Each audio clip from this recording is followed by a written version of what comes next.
السلام علیکم پیارے دوستو، بسم اللہ الرحمن الرحیم۔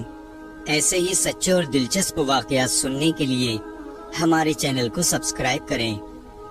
پیارے دوستوں، پیغمبر حضرت محمد مصطفیٰ صلی اللہ تعالی علیہ وسلم کا بچپن پارٹ 1 میں آپ کو بتا دیا تھا کہ کس طرح سے اللہ کے نبی کی پیدائش ہوئی اور اس کے بعد کس طرح سے دائی حلیمہ نے آپ کی پرورش 2 سال کے بجائے 4 سال تک کی تھی، اور جب پیغمبر حضرت محمد مصطفیٰ صلی اللہ تعالی علیہ وسلم کی عمر مبارک 4 سال کی ہوئی تو کس طرح سے آپ کی والدہ آپ کو لے کر واپس مکہ گئی۔ اب دوستوں، آج کے اس ویڈیو میں ہم آپ کو اس کے آگے کا واقعہ بتانے والے ہیں، اسی لیے آپ اس ویڈیو کو آخر تک ضرور دیکھنا، اور آپ کو اگر اچھا لگے تو کمنٹ باکس میں سبحان اللہ لکھ کر اپنے دوستوں میں ضرور شیئر کیجیے گا۔ تو چلیے دوستوں شروع کرتے ہیں۔ دوستوں، پیغمبر حضرت محمد مصطفیٰ صلی اللہ تعالی علیہ وسلم کی عمر مبارک جب 4 سال کی ہوئی تو آپ مکہ میں واپس آ گئے، اور اس کے بعد آپ اپنی والدہ حضرت آمینہ کے پاس رہنے لگے۔ اس کے بعد زندگی کے دن بیتتے چلے گئے۔ سن 575 یا 576 میں جب آپ کی عمر مبارک 5 اور 6 سال کے بیچ ہوئی تب آپ اپنی ماں حضرت آمینہ کے ساتھ اور اپنے دادا عبد المطلب کے ساتھ مدینہ کی طرف نکلے۔ مدینہ میں آپ کے لیے 2 خاص باتیں تھی۔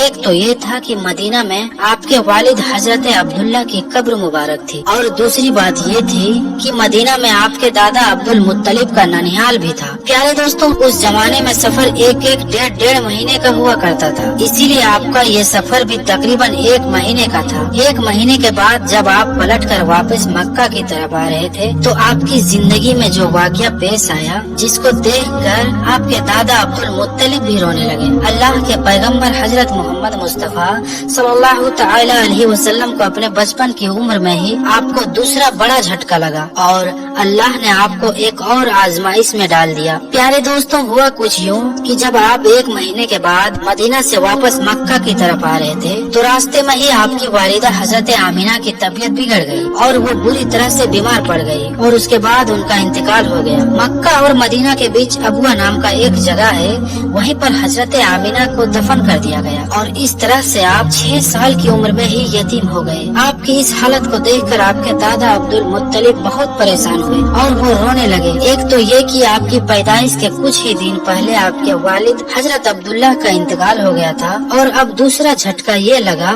کہ آپ کی عمر ابھی 6 سال کی بھی نہیں ہوئی تھی اور آپ کی والدہ کا بھی انتقال ہو گیا۔ یہ دیکھ کر آپ کے دادا عبد المطلب کو بہت دکھ ہوا، مگر وہ بھی کیا کرتے، مارنا اور جلانا تو خدا کے ہاتھ میں ہے، اور ایک دن تو سب کو مرنا ہی ہے۔ اس کے بعد آپ کے دادا عبد المطلب نے آپ کو اپنے گود میں اٹھایا اور مکہ کی اور چل پڑے، اس افسوس کے ساتھ کہ آخر اس معصوم بچے کے ساتھ ایسا کیوں ہو رہا ہے۔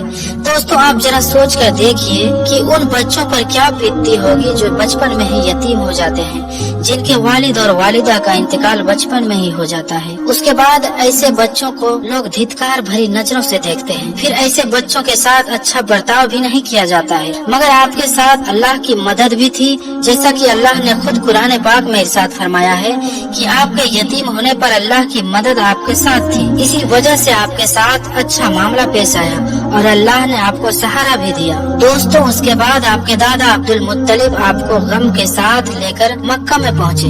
آپ کے گھر کے اندر غم کا ماحول تھا۔ ابو طالب جو آپ کے چچا تھے وہ آپ کو اس حالت میں دیکھ کر رونے لگے۔ ابو طالب آپ کو بہت چاہتے تھے، اور عبد المطلب بھی اپنے بیٹوں سے زیادہ اور اپنے سب پوتوں سے زیادہ پیغمبر حضرت محمد مصطفیٰ صلی اللہ تعالی علیہ وسلم کو چاہتے تھے۔ دوستوں، ہم آپ کو بتا دیں کہ عبد المطلب وہ شخص تھا جو قریش کا بہت بڑا سردار تھا، اس کی لوگ سب سے زیادہ عزت کیا کرتے تھے۔ کعبے کی چھاؤں میں ان کے لیے ایک خاص فرش بچھایا جاتا تھا جس پر صرف وہی اکیلا بیٹھتے تھے، کسی دوسرے کو اس پر بیٹھنے کی اجازت نہیں ہوتی تھی۔ اللہ کے پیغمبر حضرت محمد مصطفیٰ صلی اللہ تعالی علیہ وسلم ابھی چھوٹے تھے، کھیلتے کھیلتے وہاں پر آ جایا کرتے تھے اور آ کر اس فرش پر بیٹھ جایا کرتے تھے۔ ان کو اٹھا کر اگر الگ بٹھایا جاتا تو عبد المطلب ان کو روکتے تھے اور کہتے تھے کہ یہ میرا پوتا ہے اور اسے بیٹھنے دو۔ پھر آپ کے دادا آپ کے سر پر اور آپ کی پیٹھ پر ہاتھ پھیرتے اور آپ کو اپنے پاس بٹھا لیتے تھے۔ دوستوں، کہنے کا مطلب یہ ہے کہ آپ کے دادا